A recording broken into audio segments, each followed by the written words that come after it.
교재 오늘은 12페이지가 되겠습니다. 교재 없으신 분 손 드시면 목사님들께서 전달해 드리도록 합니다. 고린도전서 1장에서 시작된 교회 분열 문제에 대한 구체적 권면이 시작됩니다. 먼저 바울은 교인들을 꾸짖고 현재 교회 상황을 다시 한번 언급합니다.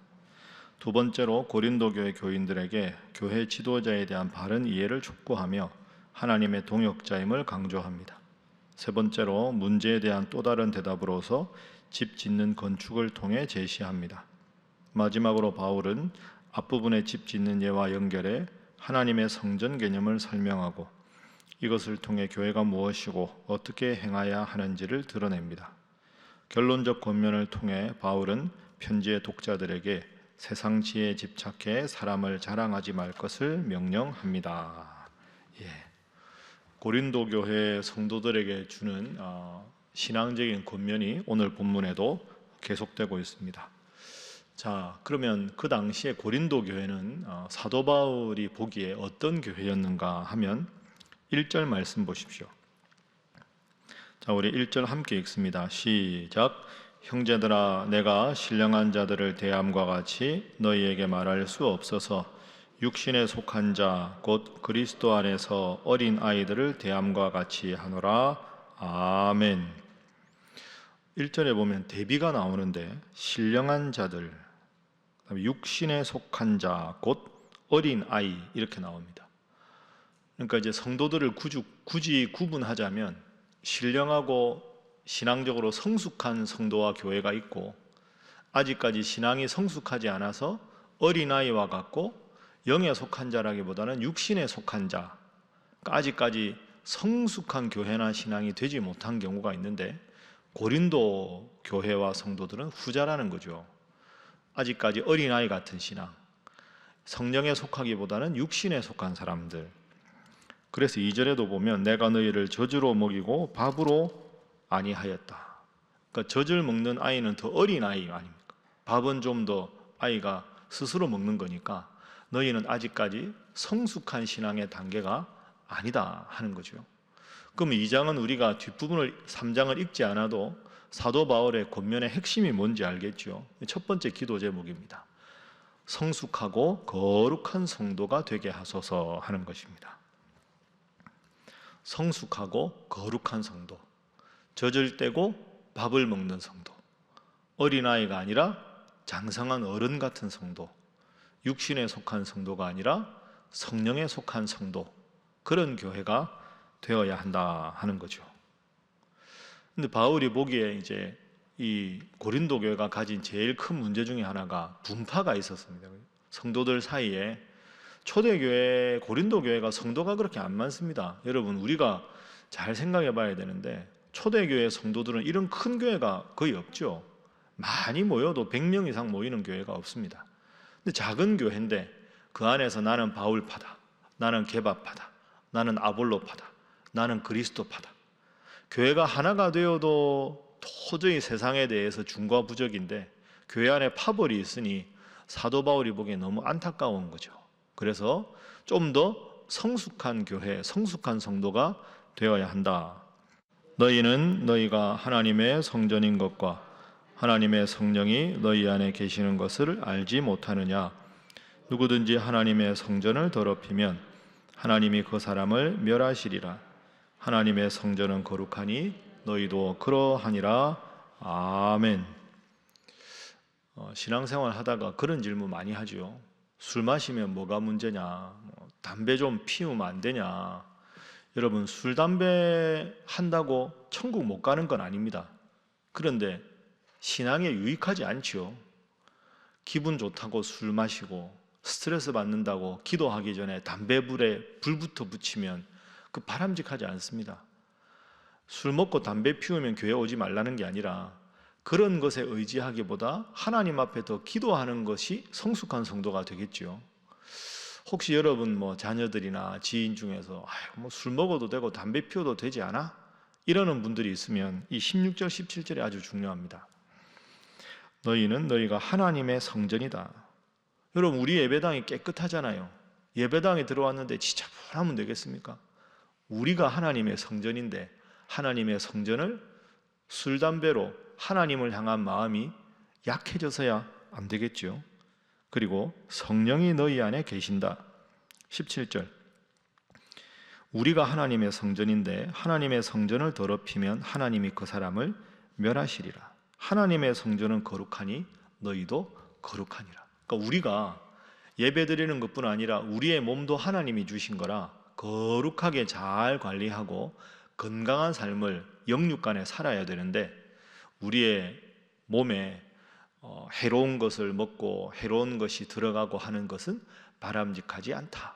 그래서 우리가 영적으로나 육적으로나 거룩한 삶을 살고 성숙한 삶을 살아야 한다 하는 것이 오늘 본문의 교훈입니다. 여러분, 이 새벽에도 기도하실 때 성숙한 성도, 오직 예배에 힘쓰는 여러분 모두가 되시기를 주님 이름으로 축복합니다. 자, 두 번째 교회 기도 제목은 시기와 분쟁이 없는 교회 되게 하소서 하는 것입니다. 시기와 분쟁이 없는 교회가 되게 하소서. 계속 이 주제가 나옵니다. 그게 그만큼 심각했다 하는 것이죠. 자, 7절 말씀, 우리 7절을 함께 읽어봅니다. 시작. 그런즉 심는 이나 물 주는 이는 아무것도 아니로되 오직 자라게 하시는 이는 하나님뿐이니라. 아멘. 아주 명확한 결론입니다. 바울파, 아볼로파, 게바파, 그리스도파 하나도 중요하지 않다. 하나님이 다 사도를 임명한 것이고 그들을 통해 역사하시는 분이 하나님인데, 누가 더 훌륭하다, 누가 더 설교를 잘한다, 누가 더 잘하기 때문에 나는 그 사람을 더 좋아한다, 다 의미 없는 것이라. 왜? 교회의 주인은 주님이시니까. 주님만 높아지는 교회, 주님만 높이는 성도가 되어야 한다 하는 겁니다. 이런 문제가 간혹 교회에 있을 수가 있습니다. 사람들이 살다 보니까, 교회가 또 죄인들이 모이다 보니까 이런저런 오해도 생기고 억측도 생기고 분파가 생길 때가 있습니다. 근데 여러분들이 스폰지가 되셔야 합니다. 여러분이 블랙홀이 되셔야 합니다. 그래서 이런저런 안 좋은 소문이 날 때마다 여러분에게 오면 더 이상 확대되지 않고, 그러니까 여러분 다른 분들에 대해서 이런저런 안 좋은 이야기 들으면 여러분 께서 딱 끝내고 기도합시다, 그러고 더 말을 안 옮기면 됩니다. 그런데 이게 아주 교회에 큰 문제가 될 것 같다 이러면 교구 담당 목사님께 기도하시고 하나님이 그런 마음을 주시면 말씀드리고, 그렇지 않으면 그런 소문 나는 것 바람직하지 않습니다. 직접 내가 보거나 경험한 것, 그것에 대해서만 우리가 이야기해야지, 한 단계 건너가고 또 한 단계 건너가면 얼마나 소문이라는 게 억측과 이게 부풀러지는지 모릅니다. 작은 교회 안에 분파가 4개가 생겼으니 얼마나 교인들 간의 분위기가 불편했겠습니까? 뻔하지 않습니까? 그러니까 주인은, 기르시는 분은 하나님이다. 이게 중요합니다. 저는 그렇게 생각합니다. 우리 교회 부목사님들 많으신데요, 저는 부목사님들이 인기가 아주 많았으면 좋겠습니다. 인기 없는 목사님 한 분도 없고 전부 다 좋아했으면 좋겠습니다. 이 목사님을 모셔도 좋고 이 목사님이 교구하셔도 좋고, 그러니까 부목사님들을 너무 여러분들이 사랑해 주시고 좋아해 주시면 좋겠습니다. 담임 목사만 높아지고 부목사님들은 낮아진다, 그거 잘못된 겁니다. 부목사님을 통해서도 하나님이 역사하시고 담임 목사를 통해서도 역사하시고 여러분을 통해서도 역사하시는 겁니다. 교구를 담당한 목사님이 계신데 교구 담당 목사님을 존경하고 그분의 신방을 기뻐하고 신앙적으로 그분의 지도를 받는 게 그 얼마나 좋은 일입니까? 그분을 통해서 하나님이 역사하시기 때문이죠. 담임 목사가 부목사님들을 미워하고 싫어하면 안 됩니다. 제가 목회하는 게 아니라 실제적으로 교구는 부목사님들이 담당하시는데 그러면 안 되죠. 그리고 어느 목사님이 이러니 저러니 여러분 평가하지 마십시오. 제가 봐도 다 특성이 있습니다. 다 성실하신 분이 있고 센스가 있으신 분이 있고 기획을 잘하는 분이 있고 설명을 참 잘하는 분이 있고, 하나님이 다 필요해서 우리 교회에 보내셨는데 내 잣대만 딱 가지고 이분은 이게 문제고 저분은 저게 문제고, 그러다 보면 우리도 모르게 고린도 교회가 될 수가 있다 하는 거죠. 저도 마찬가지입니다. 담임 목사 입장에서는 온 성도들의 사랑을 받는 게 그 감사한 일 아닙니까? 그런데 저는 100점 목사가 아닙니다. 제가 그렇게 점수가 높은 목사가 아닙니다. 제가 보기에도. 여러분들도 다 그렇잖아요. 제가 지금 새벽기도 이렇게 설교하는데 여러분들이 우리 목사님은 새벽기도 좀 이렇게 해줬으면 그런 마음 다 있으실 겁니다. 어떤 분은 지금처럼 하는 게 제일 좋습니다. 이런 분도 있고, 경우에 따라서 제가 처음에 와보니까 목사님 새벽기도 때 목사님이 그냥 찬송가를 한 3장 정도 막 박수 치면서 부르고 통성기도 한 10분 하시고 1시간쯤 새벽기도 해야 좀 하는 것 같지 않습니까? 그렇게 왜 안 하십니까? 이런 분도 있고, 목사님 새벽기도는 하여튼 짧게 하시고 기도하러 온 거니까 기도 시간을 충분히 주십시오, 뭐 이런 분도 있고, 처음부터 끝까지 저보고 다 하라는 분도 있고, 다 다릅니다. 그거 다 어떻게 제가 맞춥니까? 그래서 저는 100점 목사가 되려고 하지 않습니다. 잘 하려고 노력은 하지만 여러분도 그렇게 생각하셔야 됩니다. 그러면 목사는 뭐 하는 존재일까요? 제가 설교 준비하며 생각해 봤는데요, 목사는 여행 가이드 비슷하다고 생각합니다. 여러분이 모르는 데 가면 여행 가이드가 있잖아요. 가이드는 제일 중요한 게 여행지에 대해서 여행하는 분들이 매력을 느낄 수 있도록 해야 됩니다. 그러니까 제가 해야 될 일은 저를 통해서 전해지는 하나님 말씀을 듣고 저에게 주목하는 게 아니라, 말씀이 정말 위대한 거구나, 말씀대로 살아야 되겠구나, 하나님 중심으로 사는 게 정말 내 인생의 제일 중요한 형통의 비결이구나 하고, 여행사 가이드를 통해서 여행지의 의미를 느껴야 되듯이 저를 통해서 하나님께 영광을 돌리고 저를 통해서 말씀 중심으로 살도록 도와드리는 게 여행 가이드의 역할입니다. 저 가이드 참 설명 잘한다, 저 가이드 때문에 이 여행지가 참 인상적이었다, 그게 가이드의 보람이고 가이드의 기쁨이지, 제가 뭐 그렇게 생각해야 목사 아니겠습니까? 여러분도 마찬가지입니다. 여러분의 살아가는 모습을 보면서 저분이 믿는 하나님을 보니 나도 믿고 싶다, 저분이 다니는 신일교회가 얼마나 좋으면 저분 표정이 저렇게 좋을까, 나도 저분 따라 신일교회 가고 싶다. 그러니까 여러분을 통해서 하나님께, 여러분을 통해서 예수님께, 여러분을 통해서 영광 받는 것. 바울이든 아볼로든 게바든 예수님이든 내게 파가 다 해야 될 일은 주인이신 하나님께 영광을 돌리는 일인 줄로 믿습니다. 제가 어제 여러분께 설교 기도 부탁드렸는데요, 제가 아침에 이제 오늘 기독교 방송을 가야 됩니다. 미리 기도 부탁을 좀 드리겠습니다. 오늘부터 오늘 제가 4개 녹화를 하는데요, 녹화하는 주제가 코로나19 이후에 지금 한국교회 위상이 많이 추락하잖아요. 코로나19 이후에 얼마나 가난한 성도가 많아지고 무신론자가 많아질까, 그럼 그것에 대해서 우리가 성경적으로 어떻게 비판을 해야 될까, 여전히 예배당 예배가 중요하고 여전히 하나님 믿는 게 왜 중요한가, 그걸 이제 4번 특강을 합니다. 제가 사실은 다 작년에 여러분들하고 주일 설교할 때 나누었던 내용을 기초로 해서 뭐 가난한 성도나 일상적 무신론이나 과학적 무신론이나 이런 내용을 합니다. 근데 여러분은 아시지만 비판은 많이 하는데 대안을 제시하는 분은 별로 없습니다. 가난한 성도가 많아지면 어떤 식으로 우리가 비판해야 될지, 무신론자가 많아지는데 그래도 왜 하나님 믿어야 될지 그거 설명하는 게 별로 없잖아요. 그래서 제가 강의안을 준비했는데 저는 그렇게 생각합니다. 제가 이렇게 자꾸 설교하면 제 이름이 꽤 유명해질 수 있습니다. 근데 정말 말씀드리는데 전 그거 하나도 중요하지 않습니다. 목사가 유명해지면 뭐 하겠습니까? 목사를 통해서 하나님이 드러나야 되고 목사의 설교를 통해서 하나님께 영광 돌리는 게 필요하지 않습니까? 다들 코로나19 이후에 한국 교회가 어려워질 것이다, 교회 안 나오는 사람이 많아질 것이다, 다 염려하는데, 그러면 어떻게 하면 그래도 교회가 필요하고 그래도 하나님 믿는 게 필요하고 하나님 믿는 게 가장 위대한 일이라는 걸 우리가 느껴야, 전할 수 있어야, 그래야 한국 교회가 몰락하지 않고 다시 한번 바로 설 수 있지 않겠습니까? 그래서 오늘 주제는 아주 어려운 주제입니다. 그리고 스튜디오에 아무도 없거든요. 카메라만 여러 대 있고요. 코로나 때문에 아무도 없는데 깜깜한데 혼자 이거 해야 됩니다. 생각보다 쉽지가 않습니다. 여러분 스튜디오가 궁금하실 것 같은데 별로 올만한 데가 아닙니다. 제가 해보니까.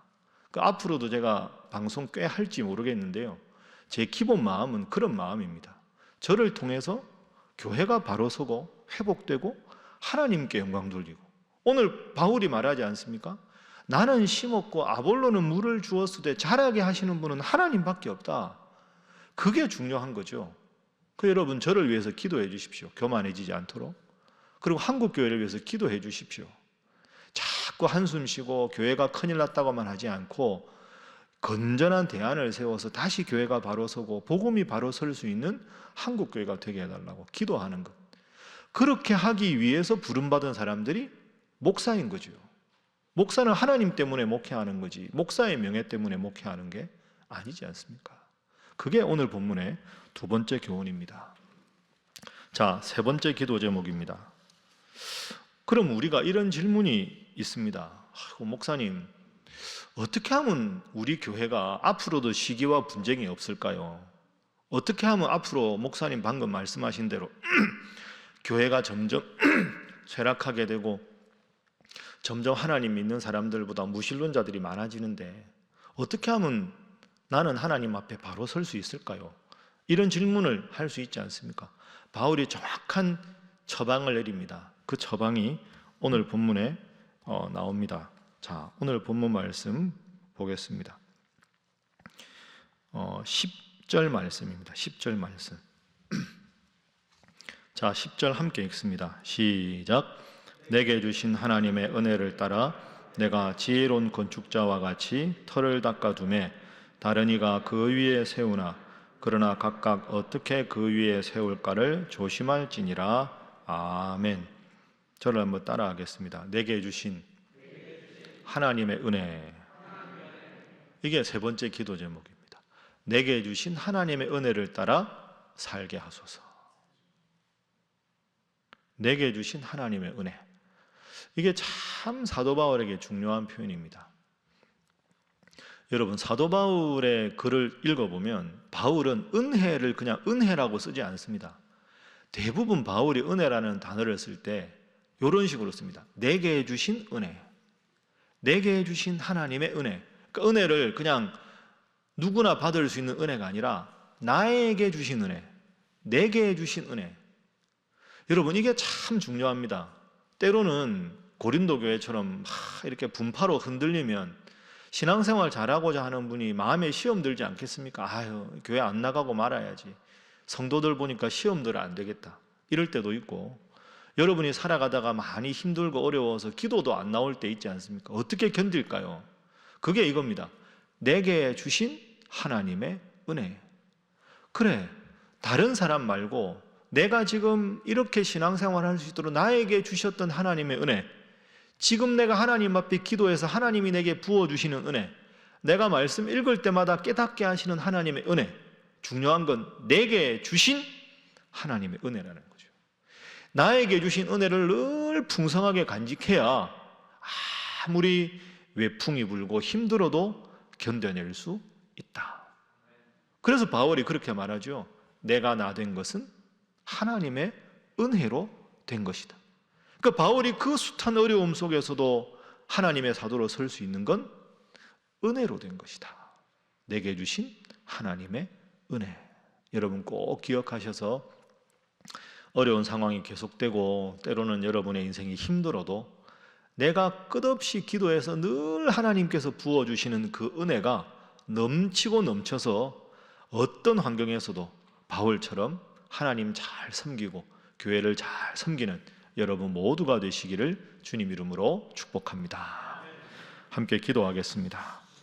하나님, 거룩하고 성숙한 성도 되게 하시고, 하나님, 우리 한국교회와 특별히 우리 신일교회가 앞으로도 더욱 시기와 분쟁이 없는 하나님 기뻐하시는 교회 되게 하시고, 이를 위하여 내게 끝없이 부어주시는 하나님의 은혜를 늘 사모하며 살아가게 하여 주옵소서. 위해서 기도하시고 여러분 각자를 위해서, 자녀들을 위해서, 또 앞서 말씀드린 대로 오늘 제 방송 녹화를 통해서 정말로 제 목을 하나님께서 보호해 주시고 반기독교적인 무신론적인 흐름에 맞추어서 그 흐름을 거꾸로 거슬러서 오직 하나님께, 오직 교회가 부응하는 계기가 되는 초석이 되게 하여 주옵소서. 다 함께 주님 앞에 기도하겠습니다. 주여 믿습니다. 주여 믿습니다. 주여 믿습니다.